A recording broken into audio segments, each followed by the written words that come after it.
இன்றைக்கு உலகமெங்கும் காணப்படுகிற ஒரு கடுமையான சூழ்நிலையில்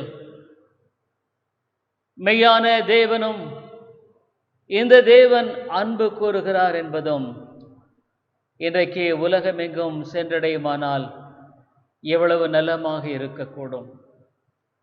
The world in which going through the sufferings and difficulties, if the world could come to know a God of love, what a great thing it could be.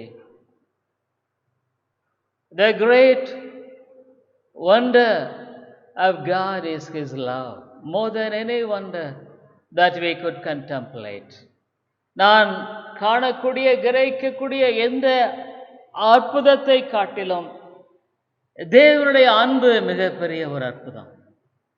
A holy God could love a desperate sinner. ஒரு பரிசுத்தமான தேவன் ஒரு பாவியை நேசிப்பார் என்று சொன்னால் அதை போல மகிமையான காரியம் என்பது ஒன்றுமில்லை என்பதே மிகப்பெரிய அற்புதமாக இருக்கிறது. இவை இன்றைக்கு தம்முடைய அன்பினால் இழுக்கும்படியான இந்த அன்பை குறித்து நாம் சிந்திக்கும்படியாக இருக்கிறோம். Today we are going to contemplate on this love which drew a sinner unto Him. ஆண்டவராகிய இயேசு கிறிஸ்துவினிடத்தில் சிலர் வந்து முறுமுறுத்து அவரிடத்தில் பேசின காரியத்தை குறித்து நாம் யோவான் எழுதின சுவிசேஷம் 6வது அதிகாரம் 41வது வசனத்திலிருந்து நாம் வாசிக்கிறோம். John's Gospel 6th chapter 41st onwards. John 6:41. The Jews then murmured at him because he said, I am the bread which came down from heaven. நான் வானத்திலிருந்து வந்த அப்பம் என்று அவர் சொன்னது நிமித்தம் யூதர்கள் அவரை குறித்து முறுமுறுத்தார்கள். They were grumbling at Jesus when he said that he is the bread which has come from heaven. வானத்திலிருந்து வந்த அப்பம் என்று சொன்னவுடனே அவர்கள் முறுமுறுத்தார்கள். Jesus said unto them, இயேசு அவர்களை பார்த்து சொன்னார். 43rd verse, 43வது வசனத்தில், and therefore answered and said unto them, murmur not among yourselves. உங்களுக்குள்ளே முறுமுறுக்க வேண்டாம். Because I know one thing, ஏனென்றால் நான் ஒன்றை அறிந்திருக்கிறேன். 44th verse, 44வது வசனம், no man can come to me except the Father which hath sent me draw him. என்னை அனுப்பின பிதா ஒருவனை இழுத்துக் கொள்ளாவிட்டால் அவன் என்னிடத்தில் வர மாட்டான். 44th verse, except the Father which has sent me draw him, no man can come to me. என்னை அனுப்பின பிதா ஒருவனை இழுத்துக் கொள்ளாவிட்டால் அவன் என்னிடத்தில் வரமாட்டான். He can't come. அவனால வரவே முடியாது. It is impossible. முடியவே முடியாது. So unless God draw you towards me, unless God exhibits His great love to you, unless God Himself takes the initiation to draw you towards me, oh dear people, you can't come. அதனாலே தேவனே உங்களை இழுத்துக்கொள்ளும்படியாக செயல்படவில்லை என்றார். தேவனே தம்முடைய அன்பை வெளிப்படுத்தும்படியான இந்த காரியத்தை செய்யவில்லை என்றால் நீங்கள் என்னிடத்தில் வரமாட்டீர்கள். So why should you grumble? ஏன் முறுமுறுக்கிறீங்க? Is it a fact? இது உண்மைதானா? Dear people, it's absolutely true. இது உண்மையானது. Even when I think how I came to know God in my life. ஆண்டவரை என்னுடைய வாழ்க்கையில நான் எப்படி அறியும்படியாக வந்தேன்? Naturally, I was not a man inclined to come to God. நான் இயற்கையாக தேவன் பக்கமாக வரக்கூடிய ஒரு மனிதன் இல்லை. But I came to God. How is it? நான் தேவனிடத்தில் வந்தேன். அது எப்படி? Unless God would have drawn me, I would have completely been away from His fold. நான் முற்றிலுமாக அவருடைய அந்த பாதுகாப்பிலிருந்து நான் விலகி போனவனாகவே இருந்திருக்க கூடும். So what is this great love that drew me to Him? இந்த என்னை அவர் பக்கமாக இழுத்த அன்பு என்பது எவ்விதமான அன்பு? So I would like to tell you the power of God's love which draws a sinner. ஒரு பாவியை இழுக்கும்படியான ஆண்டவருடைய அன்பின் வல்லமையை குறித்தும் and the helplessness of a sinner in the world I would like to talk on in this sermon. இந்த பிரசங்கத்தில் நான் 2 காரியங்களை பேச விரும்புகிறேன். ஒன்று, இந்த இழுக்கும்படியான தேவனுடைய வல்லமை.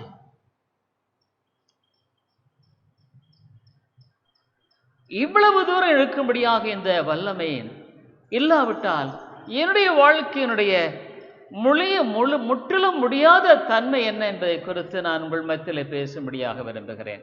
So I would like to talk on the first part. What is the power of God's love which draws me, which draw me? இந்த தேவனை என்னை இழுக்கும்படியான இந்த தேவனுடைய அன்பின் வல்லமை என்பது என்ன?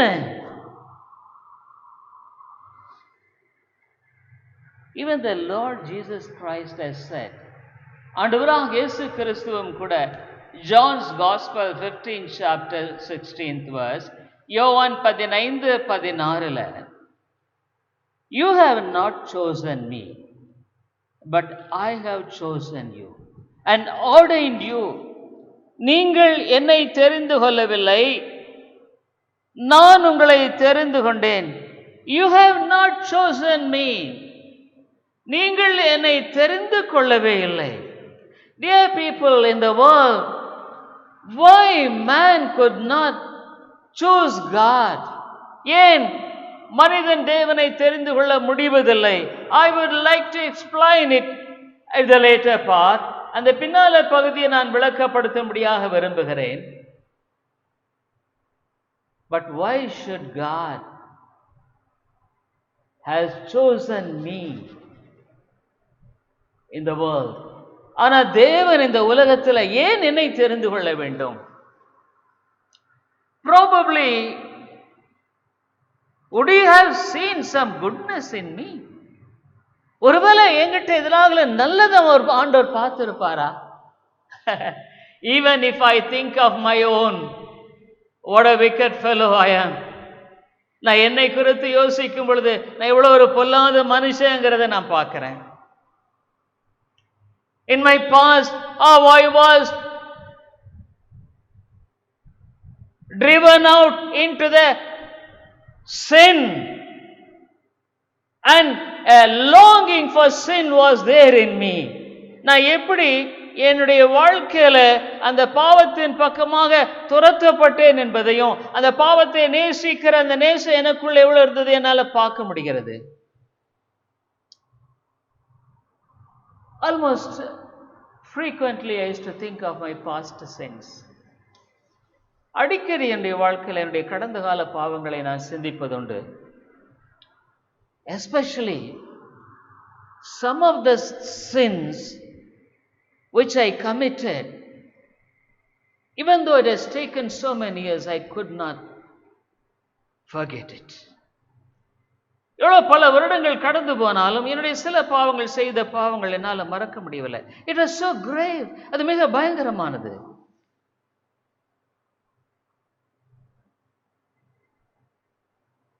So I was inclined and running towards sin with all vehemence.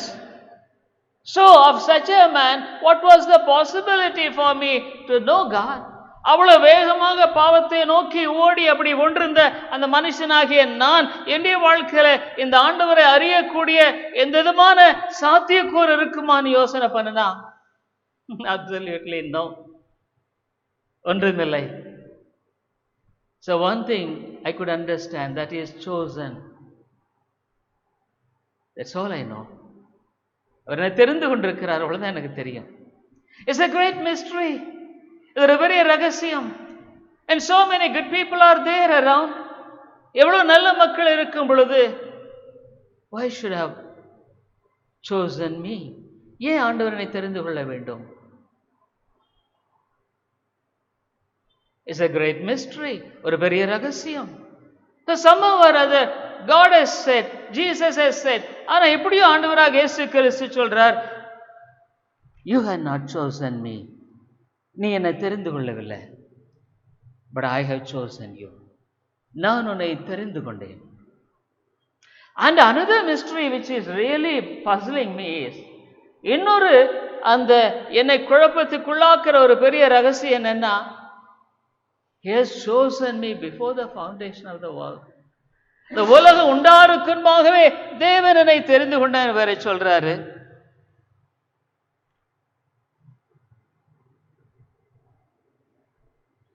Dear people, it's all a great puzzle. இதெல்லாம் எனக்கு ஒரு பெரிய ஆச்சரியமா இருக்குது. But one thing, many times when I think of the God's word about all these things, இந்த காரியங்கள் எல்லாம் நினைச்சு நான் பார்க்கும் பொழுது, I used to be satisfied with one thing. ஒரு காரியம் என்ன ரொம்ப திருப்தியாக்கும். என்னன்னு சொன்னா, I was a terrible sinner, struggling with all my sinfulness and sins. நான் ஒரு பயங்கரமான ஒரு பாவியாக என்னுடைய பாவத்தன்மையோடும் பாவங்களோடு கூட போராடி கொண்டிருந்தேன். Even I was thinking whether there was any possibility for me to be relieved from this sinful nature. இந்த பாவ சுபாவத்திலிருந்து ஏதாவது விடுபட முடியாத ஒரு வழி இருக்கான்னு கூட ரொம்ப போராடிட்டு இருந்தேன். Even I could remember it well. அத கூட எனக்கு ஞாபகம் இருக்கு. But now I could see, how could this be? இது எப்படி ஆயிற்று? How could this freedom that God has given me, தேவனிடம் கொடுத்திருக்கிற இந்த விடுதலை எப்படி ஆயிற்று? One thing I am sure, ஒரு காரியம் எப்பவுமே நான் நிச்சயமா இருக்கிறேன். Any sin makes a person miserable. எந்த ஒரு பாவமும் ஒரு மனுஷனை நிர்பந்தமாக்குகிறது. Probably not simply big sins, பெரிய பாவங்கள் மாத்திரமல்ல, even simple sins. சின்ன பாவங்களும் கூட ஒரு மனுஷன் நிர்பந்தமா தான் ஆக்குகிறது. Suppose if I hate you, ஒருவேளை நான் உன்னை வெறுக்கிறேன்னு வைங்க. Suppose if I could not love you, உன்னை நேசிக்கலனா, I am hurt. நான் காயப்படுறேன். I am hurt. நான் காயப்படுறேன். Probably you may ask, how are you being hurt? நீ எப்படி பாதிக்கப்படுறேன்னு சொல்றேன்னு கேட்டா,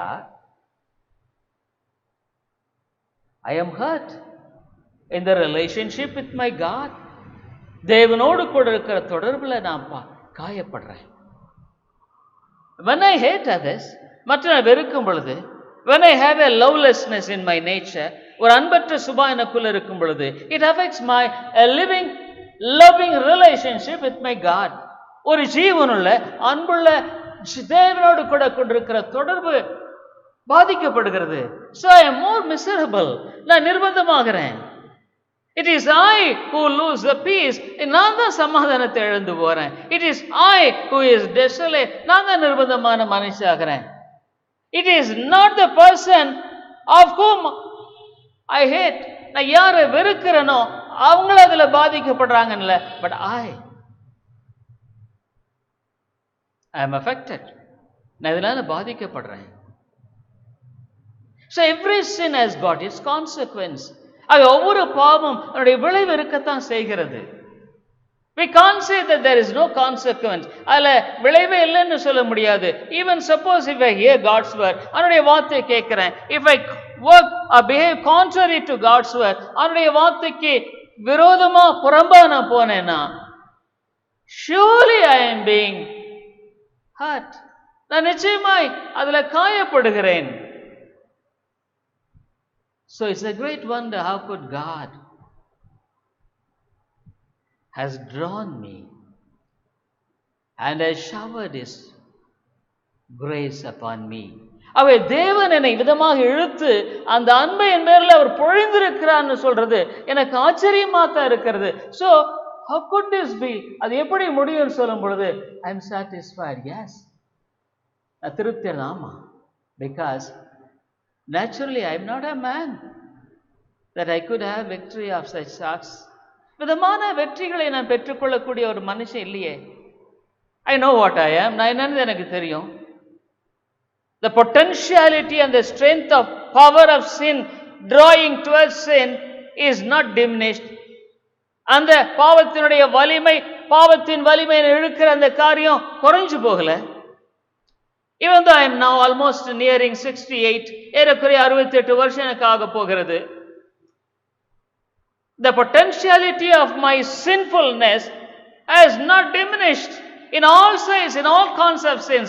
எல்லா விதமான பாவங்களிலும் எல்லா வழிகளிலும் அந்த பாவத்தின் ஈர்ப்பு என்னில் குறைந்து போகவில்லை. Some people will say if you get old, he will be a person like Tata who will never be afflicted by all lust of the flesh and the lust of the eyes. சிலர் சொல்லுவாங்க வயசாகி போயிட்டா அவர் தாத்தா, அவர் கண்களின் இச்சை, மாம்சத்தின் இச்சையெல்லாம் அவருக்கு ஒன்றும் இருக்காது. Absolutely it is false. அது முற்றிலும் தப்பு. When you grow more and more, the intensity of your sinfulness will also grow in you. நீ வளர வளர உன் பாவத்தின் தன்மையும் உனக்குள்ள வளர்ந்து கொண்டே இருக்கும். You will be going on accumulating sins in your life. உன்னுடைய வாழ்க்கையில பாவத்தை நீ சேர்த்துக்கிட்டே இருப்ப.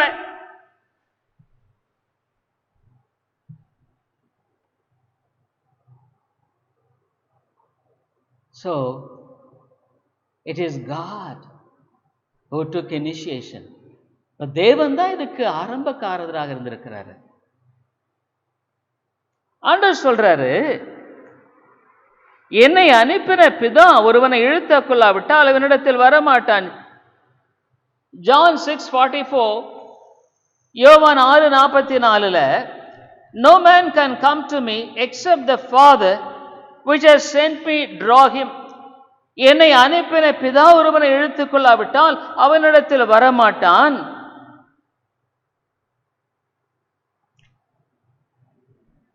இன்னும் நிறைய வசனம் சொல்லுது. There are so many verses which says that God has drawn me.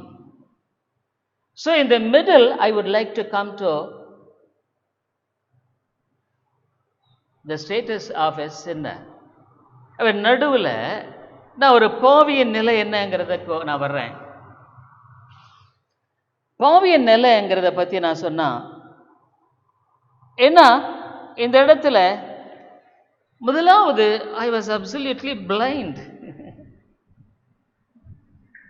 நான் ஒரு குருட்டாளா தான் இருந்தேன். நான் ஆண்டவரை அறியாத பொழுது when I was not knowing God, I was completely blind to the things of God. அவருடைய காரியங்களுக்கு நான் முற்றிலும் குருடன்.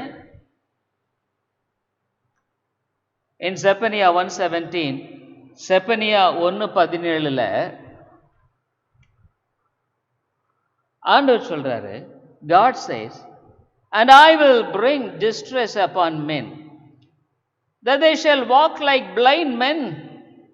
மனுஷர் கர்த்தருக்கு விரோதமாய் பாவம் செய்தபடியால் அவர்கள் குருடரை போல் நடக்கும்படி நான் அவர்களை வருத்தப்படுத்துவேன். ஆண்டவர் சொல்றாரு, குருடனா மாதிரி நான் நடத்தும்படி அவனை விட்டுடுவேன். Yes, I was absolutely blind. நான் குருடனா இருந்தேன். I was not knowing anything. எனக்கு ஒண்ணுமே தெரியாது. I was simply walking and going. அப்படியே நான் நடந்து போயிட்டு இருந்தேன். I didn't know anything what the pitfalls that will come across. என்ன குழிவழுப்போ தெரியாது. With what I will be hit. எதை போய் மோதுவே எனக்கு தெரியாது. I was absolutely blind. நான் ஒரு குருடனா தான் இருந்தேன். It was completely dark. இருள். No certainty of the future. எதிர்காலத்தை குறித்த நிச்சயம் இல்லை. What will happen to me tomorrow? எனக்கு நாளைக்கு என்ன நடக்குது தெரியாது. The world is full of confusion. உலகம் நிறைய குழப்பத்தில் இருக்கு. What will happen to me? எனக்கு என்ன தெரியாது. Yesterday night when I was praying, I saw one note. ஜாம்ப ஒரு காரியத்தை பார்த்தேன். The owner of Pothys, not too old, ரொம்ப வயசானவர் இல்லை. He is the owner of 7,100 crores rupees. 7,100 கோடி. நான் உலகத்து தமிழ்நாட்டில் 4வது பணக்காரர். He is the 4th richest man in the Tamil Nadu. அது சொத்து 7,100 கோடி, 7,100 crores. He died of corona. கொரோனால செத்து போயிட்டார், அவ்வளவுதான். Of course, everybody knows Pothys எல்லாத்தையும் தெரியும். What happened to his all treasures which he gathered? அவர் சேர்த்து வச்ச எல்லா சொத்துக்கு என்ன ஆச்சுங்க? He didn't know anything about the future, the eternity. நித்தியத்தை பத்தி அவருக்கு ஒண்ணுமே தெரியாது. I was blind. நான் ஒரு குருடனாகவே இருந்தேன். அதனால ஆண்டவர் சொன்னாரு, நான் குருடாக அவள் நடக்கும்படி வருத்தப்படுத்தினேன். Not only blind, the condition of a sinner is being explained with various facets. பல முகங்களில் இருந்து ஒரு பாவியனுடைய காரியத்தை அங்கு விளக்கப்படுத்துகிறதை நம்ம பார்க்கிறோம். இன்னும் ஆண்டவர் சொல்றாரு, எபேசியன்ஸ் 2:1-3, எபேசியர் 2வது அதிகாரம் 1:3, அக்கிரமங்களினாலும் பாவங்களினாலும் மரித்திருந்தேன். I was dead in trespasses and sins. அக்கிரமத்தினாலும் பாவத்தினாலும் மரி, அப்படின்னா அதை தவிர என்னமே எனக்கு செய்ய தெரியாது, அவ்வளவுதான் அந்த. I was dead in sin and trespasses. அதுக்கு தான் அதை மட்டும் எனக்கு செய்ய தெரியும். We have been contemplating on that God is love. தேவன் அன்பா இருக்கிறார் என்பதை குறித்து நம்ம சிந்தித்தோம். God can't behave other than the principle of love. அந்த அன்பின் சூத்திரத்தை தவிர வேற எதிலையும் அவர் தாமே செயல்பட முடியாது. Because God is love. ஏன்னா தேவன் அன்பாகவே இருக்கார். Not only attributes, he is God and he is love. அவர் தேவன் அன்பாகவே இருக்கிறார் என்று வேதம் தெளிவா சொல்லுகிறது. So he can't behave, he can't work things contrary to the principle of love. ஆகவே அந்த அன்பின் சூத்திரத்துக்கு புறம்பா எதுவுமே அவர் செய்ய மாட்டாரு. ஒரு பாவி, a sinner,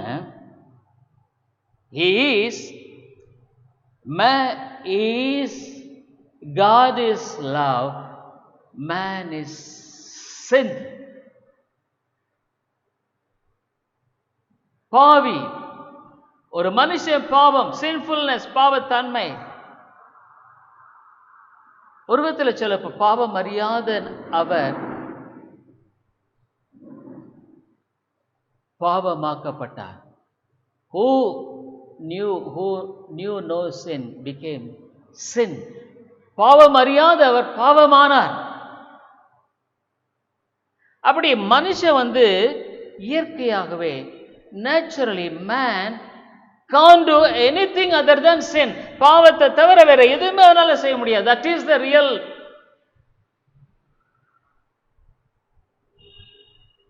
condition of a sinner. ஒரு பாவியனுடைய நிலை அதுதாங்க. ஆண்டவர் அன்பை தவிர வேற எதுவுமே செய்ய முடியாது. God can't do anything other than love or the principle of love. அந்த அன்பின் சூத்திரத்தை வேற எதுவுமே செய்ய முடியாது. ஆனா ஒரு பாவி, பாவத்தை தவிர அவனுக்கு வேற எதுவுமே செய்ய தெரியாது, செய்ய முடியாது. He can't do anything other than the principle of sin. So அப்படித்தான் நான் போயிட்டு இருந்தேன். குருடன், ஒண்ணுமே தெரியாது. I was dead, மரிச்சு போனேன். no consciousness about a holy God. ஒரு பரிசுத்தமான தேவனை குறித்த உணர்வு இல்லை. No understanding of eternity. நித்தியத்தை குறித்த எந்த விதமான விளங்குதல் இல்லை. அதோட the devil also was my friend. பிசாசு என்னுடைய நண்பனா வேற இருந்தானே. I was so close to thick and thin. அவனுக்கு நெருக்கமா இருந்தேன். அதைத்தான் அவர் சொல்றாரு 2வது வசனத்துல, அவைகளில் நீங்கள் முற்காலத்திலே where in time past you walked according to the course of this world. இந்த உலக வழியிலேயே நான் போயிட்டு இருந்தேன். எல்லா உலக மக்களை போல I was going along the path of the world. உலகத்தின் வழியில நான் போய் கொண்டே இருந்தேன். No consciousness about God. தேவனை குறித்த உணர்வு இல்லை. No fear of God. தேவ பயம் இல்லை. உலக வழக்கத்திற்படியாக according to the prince of the power of the air, கீழ்ப்படியாமல் பிள்ளைகளிடத்தில் இப்பொழுது கிரியை செய்கிற ஆகாயத்து அதிகார பிரபுவாகி ஆவிக்கேற்றபடியாக நடந்து கொண்டீர்கள். He was my master. அவன் தான் என்னுடைய எஜமானன். பிசாசு தான் என்னுடைய எஜமானன். Dear people, the master of every sinner is the devil. ஒவ்வொரு பாவியினுடைய எஜமானன் பிசாசு. So they obey him. ஆகவே அவனுக்கு அவர்கள் கீழ்ப்படுகிறார்கள். Because this is the way by which he could live in this world, because he has got all mastership on him. இப்படித்தான் மனுஷன் வாழ்வான். அவன் பேரில் எல்லா அதிகாரம் அவனுக்கு உண்டு. ஆகவே அவனுடைய சொல்படி கேட்டு எப்படி நடந்த 3வது வசனத்துல, among whom also we all had our conversation in times passed in the lust of the flesh, fulfilling the desires of the flesh and of the mind, and were by nature the children of wrath, even as others. அவர்களுக்குள்ளே நாம் எல்லாரும் முற்காலத்திலே நமது மாம்ச இச்சையின்படியே நடந்து, இப்படித்தான் நடந்துகிட்டு இருந்தோம். இந்த மாம்சம் எப்பவுமே இச்சிக்கிறது தான் வேலையை. It all is a lustful, it's a sinful flesh. Again, St. Paul quotes, நிர்பந்தமான மனுஷன் நான், I am wretched man I am. So it can't desire the things of God. தேவனுடைய காரியங்களை அது விரும்பாது. No way that it could, even the small atom of things of God will never be desired by the sinful flesh. இந்த மாம்ச இச்சையுள்ள மாம்சத்தினால எதையுமே அது வாஞ்சிக்க முடியாது. It all desires for its own self, தன்னுடைய சுயத்துக்காக. It all desires for its own, தன்னுடைய காரியங்களுக்காகவே அது விரும்புகிற ஒன்றாக இருக்கிறது. அவதான் என்ன சொல்லுதுன்னா, மாம்ச இச்சையின்படியே நடந்து நமது மாம்சமும் மனசு விரும்பினவைகளை செய்து, fulfilling the desires of the flesh and of the mind. ஆங்கிலத்தில் ரொம்ப அழகா, fulfilling the desires of the flesh and of the mind. அதாவது அந்த craving of the sinfulness of the body, இந்த சரீரத்தினுடைய பாவ இச்சைய அது நிறைவேற்றுகிறது.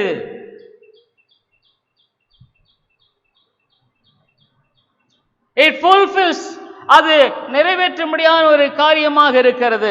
Fulfilling the desires of the flesh and of the mind.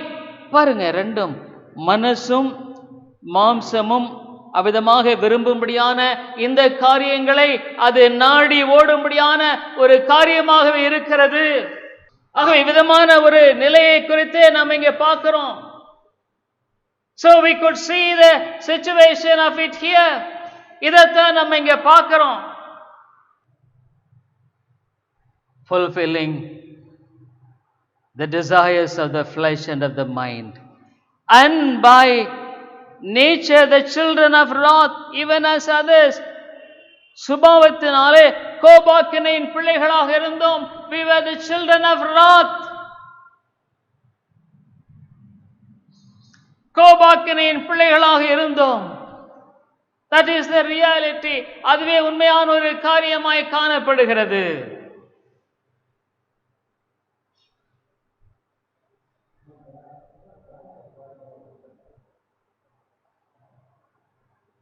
Dear people, how true it is.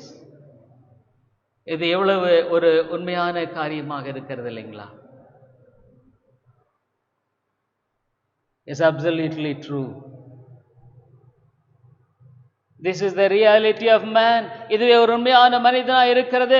But so blind and dead in sin and trespasses, குருடனாக பாவத்தில் அக்கிரமத்தில் மரித்தவனாக இருந்த நம்முடைய வாழ்க்கையில் இவ்விதமான ஒரு நிலையை குறித்து சொல்லப்படுகிறதை குறித்து நாம் வாசிக்கிறோம்.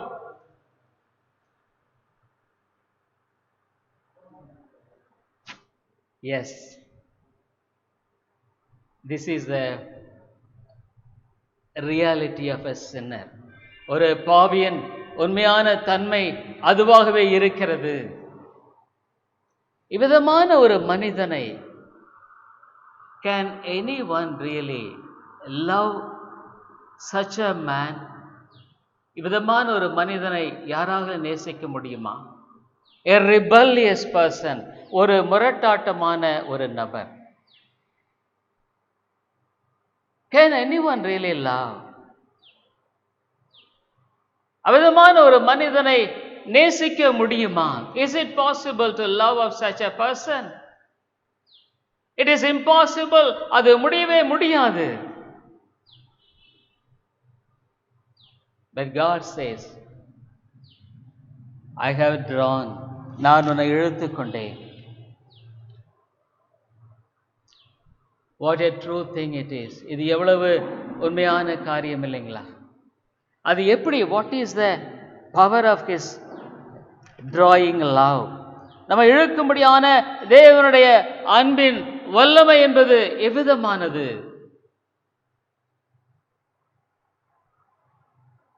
Here you see the wonderful way by which the Father and the Son work together in drawing a sinner. பிதாவானவர் குமாரனானவர் ஒரு பாவியை இழுத்துக்கொள்ளும்படியான காரியத்தில் எவ்வளவு ஆச்சரியமாக செயல்படுகிறார் என்பதை குறித்து நம்மால் பார்க்க முடிகிறது.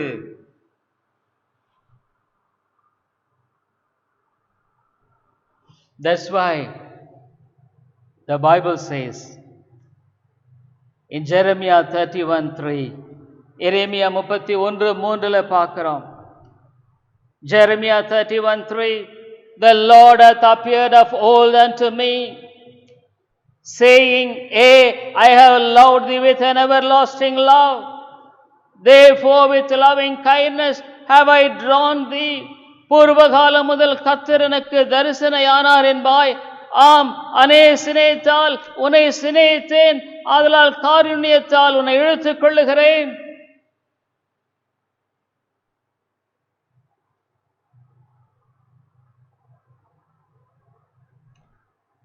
With an everlasting love. The great wonder of God is a person who is contrary to all his nature is being drawn towards him. அவருடைய எல்லா தன்மைக்கும் முற்றிலும் முரம்பான ஒரு மனிதனை தேவன் தப்பக்கமாக இழுக்கிற இந்த இழுப்பு. I was going away from God. நான் தேவனை விட்டு விலகி போய் கொண்டேன். I'm a man of generation of Adam. ஆதாமுடைய சந்ததியான ஒரு மனிதன் நான். My nature is to go away from God. To go away from God and to hide myself. என்னுடைய சுபாவம் தன்மை எல்லாம் என்னவென்றால் தேவனை விட்டு விலகி போவதும் என்னை தாமியமாக ஒழித்துக் கொள்வதுமாக இருக்கிறது.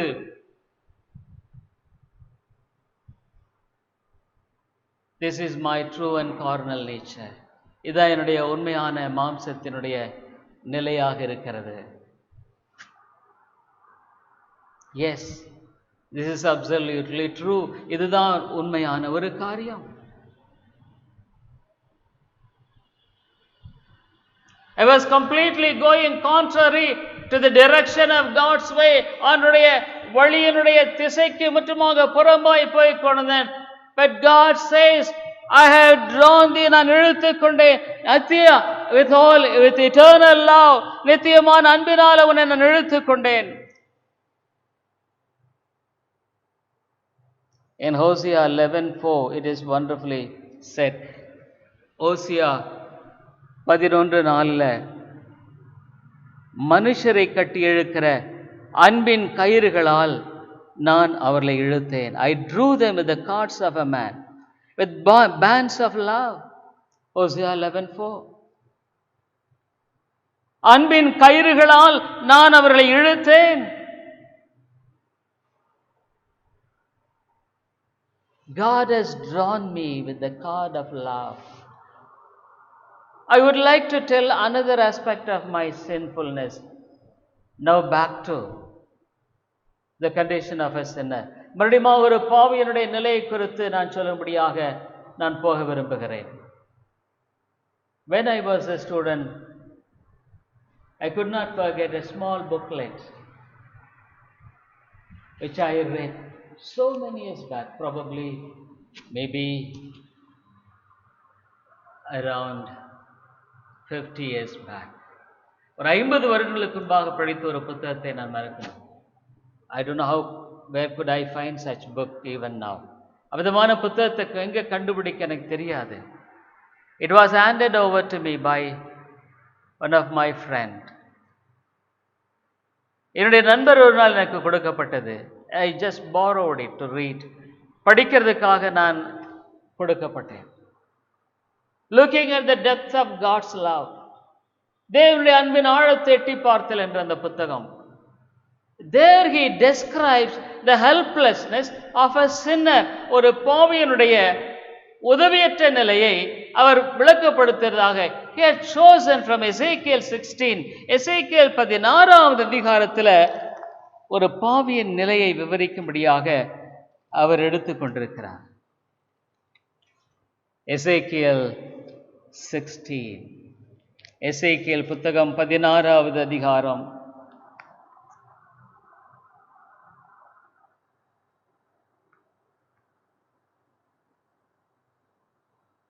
How God is describing the helplessness of man. 1-8 1 8 உடைய ஒரு பாவியின் உதவியற்ற நிலையை சித்தரிக்கிறதை பார்க்கிறோம். From third onwards I will read. 3வது வசனத்திலிருந்து வாசிக்கிறேன். கர்த்தராகிய ஆண்டவர் எருசலேமுக்கு சொல்லுகிறார், and say, thus say the Lord God unto Jerusalem, thy birth and thy nativity is of the land of Canaan. Thy father was an Amorite, and thy mother a Hittite. கர்த்தராகிய ஆண்டவர் எருசலேமுக்கு சொல்லுகிறார், கானான் தேசமே, உன் உற்பத்திக்கும் உன் பிறப்புக்கும் இடம். உன் தகப்பன் எமோரியன், உன் தாய் ஏத்தித்தி. உன் பிறப்பின் வர்த்தமானம் என்னவென்றால், and as for thy nativity, in the day thou wast born, thy navel was not cut, neither wast thou washed in water to supple thee. Thou wast not salted at all, nor swaddled at all. நீ பிறந்த நாளிலே உன் தொப்புள் அறுக்கப்படவும் இல்லை, நீ சுத்தமாவதற்கு தண்ணீரினால் குளிப்பாட்டப்படவும் இல்லை, உப்பால் சுத்திகரிக்கப்படவும் இல்லை, துணிகளில் சுற்றப்படவும் இல்லை. You understand, a baby which is just born, அப்பதான் பிறந்திருக்கு, தொப்புள் அறுக்கல, தண்ணீர்ல குளிப்பாட்டப்படல, உப்பால சுத்திகரிக்கப்படல, துணிகளில் சுற்றப்படவில்லை. It's a completely naked, lying, the pool of blood. அப்படியே ரத்தத்தில் கிடக்கிற ஒரு குழந்தை, தொப்புள் அறுக்கப்படல. The mother, I don't know what happened to the mother. தாய்க்கு என்ன ஆச்சுன்னு தெரியல. Nobody was there even to help. உதவி செய்ய முடியாத யாருமே இல்லை. I don't know whether she died even. அவள் மரித்து போயிட்டாலோ தெரியல. 5th verse, none I pitied thee to do any of these unto thee, to have compassion upon thee, But thou wast cast out in the open field to the loathing of thy person in the day that thou wast born. உனக்காக பரிதபித்து இவைகளில் ஒன்றையாகிலும் உனக்கு செய்ய ஒரு கண்ணும் உன் பேரில் இரக்கமாய் இருந்ததுமில்லை. There was no one even at least to have some pity, to detach the baby from that mother. தாயிலிருந்து அங்கே பிரித்து அதை எடுத்து முடிய ஒருவரும் இல்லை. அருவருக்கப்பட்டதினால் வெளியே எரிந்து விடப்பட்டாய். You were thrown to the loathing of thy person in the day that thou wast born.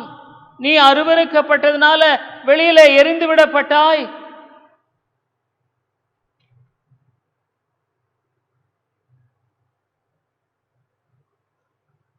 Sixth verse.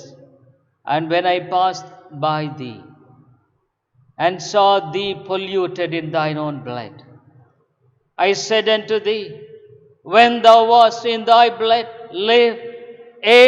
I said unto thee, when thou wast in thy blood, live. நான் உன் அருகே கடந்து போகும்போது மிதிக்கப்படுவதற்கு ஏதுவாய் நீ உன் ரத்தத்தில் கிடக்கிறதை கண்டு உன் ரத்தத்தில் கிடக்கிற உன்னை பார்த்து பிழைத்திரு என்றேன். ஆம், உன் ரத்தத்தில் கிடக்கிற உன்னை பார்த்து பிழைத்திரு என்றேன். What does it mean? அதனுடைய அர்த்தம் என்ன? He did everything for the child.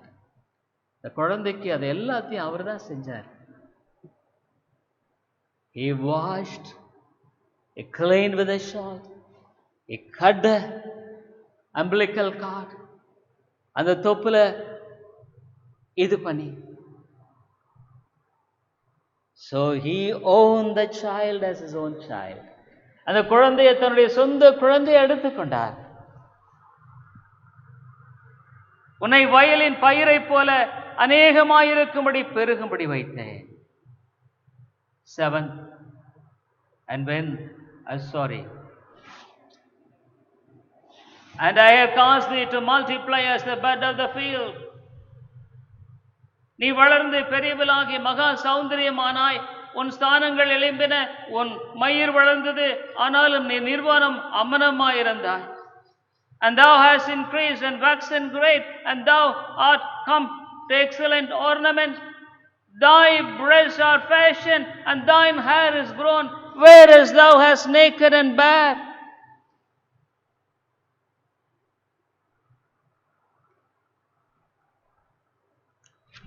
Eighth verse. Now when I passed by thee and looked upon thee, behold, thy time was the time of love. And I spread my skirt over thee, and covered thy nakedness. I swore unto thee, and entered into a covenant with thee, saith the Lord God, and thou becamest mine. நான் உன் அருகே கடந்து போன போது உன்னை பார்த்தேன். இதோ உன் காலம் பருவ காலமாயிருந்தது. அப்பொழுது என் வஸ்திரத்தை உன்மேல் விரித்து நிர்வாணத்தை மூடினேன்.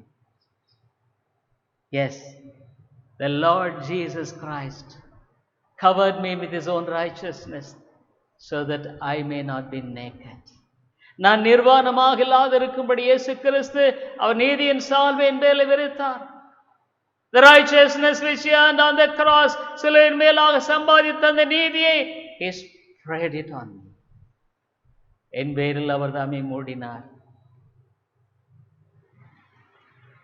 உன் நிர்வாணத்தை மூடி உனக்கு ஆணையிட்டு கொடுத்து, I swear unto thee, உன்னோடு உடன்படிக்கை பண்ணினேன். And I entered a covenant with thee, say the Lord God, and thou becamest mine. நீ விதமாய் என்னுடையவளானாய். I made a covenant with thee. நான் உன்னோடு கூட உடன்படிக்கை செய்தேன். I'll be a God and you will be my child. நான் உன்னுடைய தேவனாய் இருப்பேன், நீ என்னுடைய குழந்தையாக இருப்பாய்.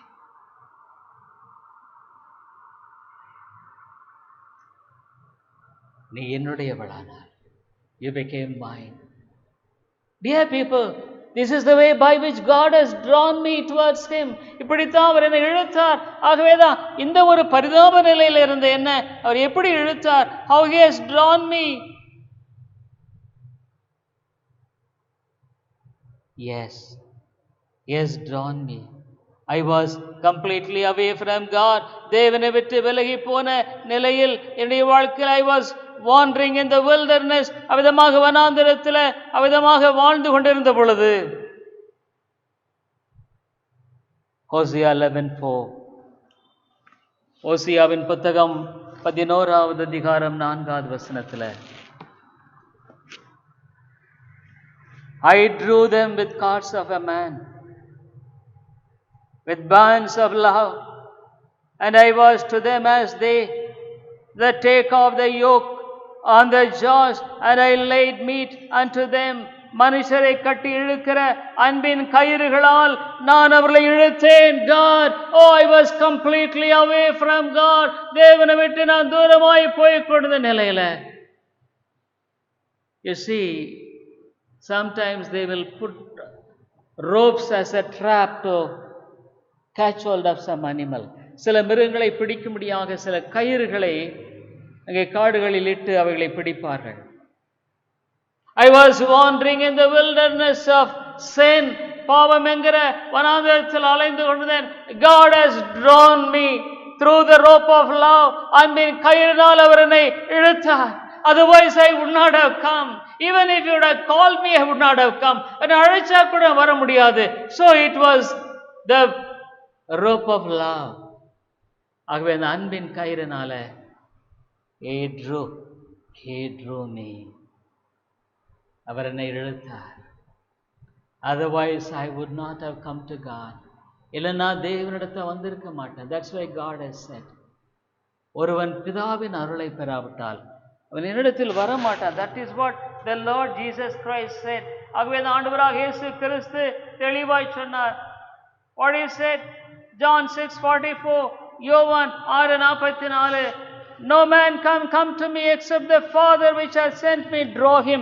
ஒருவன் என்னை அனுப்பின பிதா என்னை இழுத்துக் கொள்ளாவிட்டால் அவனிடத்தில் வர மாட்டான்.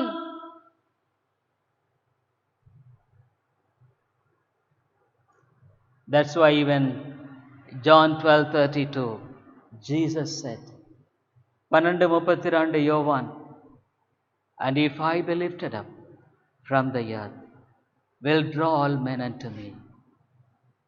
நான் பூமியிலிருந்து உயர்த்தப்பட்டு இருக்கும் பொழுது, oh dear people, the greatest drawing force for a sinner is the cross of Jesus.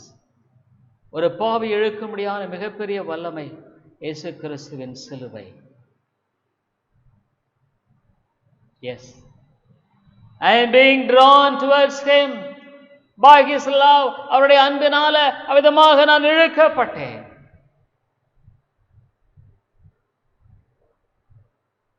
Yes, Jesus drew me. இயேசு என்னை இழுத்துக் கொண்டார்.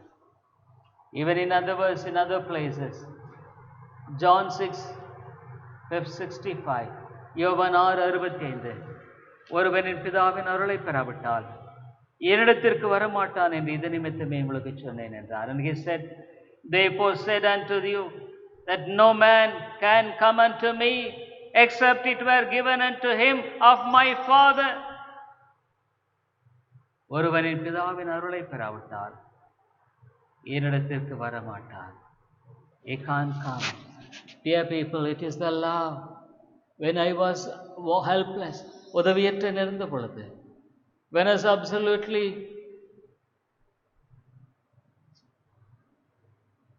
wandering, அலைந்து திரிந்து in my sin and sinfulness, பாவத்திலும் பாவத்தன்மையிலும், it was God who drew me. தேவன் என்னை இழுத்துக் கொண்டார். It was God who drew me with the cord of love. அன்பின் கயிறினால் என்னை இழுத்துக் கொண்டார். So now I am, because of his loving kindness. அவருடைய அன்பின் கிருபையினால் நான் விதமாக இருக்கிறேன். Absolutely I am 100% zero. நான் முழுக்க 100% ஒன்றுமில்லை. Absolutely it is 100% on God's love. 100% அன்பின் காரியம். This is salvation, இதுதான் ரட்சிப்பு. What a marvelous love it is. எவ்வளவு ஒரு அற்புதமான அன்பு. Let's pray. ஜெபிப்போம். கிருபை நல்ல ஆண்டவரே, உம்மை துதிக்கிறோம். உம்முடைய மகத்துவமான இந்த அன்புக்காக உம்மை துதிக்கிறோம் ஆண்டவரே. கர்த்தாவே, அநேகரையும் பக்கமாக நீர் இழுத்துக்கொள்ள வேண்டும் என்று ஜெபிக்கிறேன். ஆவியானவரே பேசும். இயேசுவின் நாமத்தில் ஜெபிக்கிறோம் நல்ல பிதாவே. ஆமென்.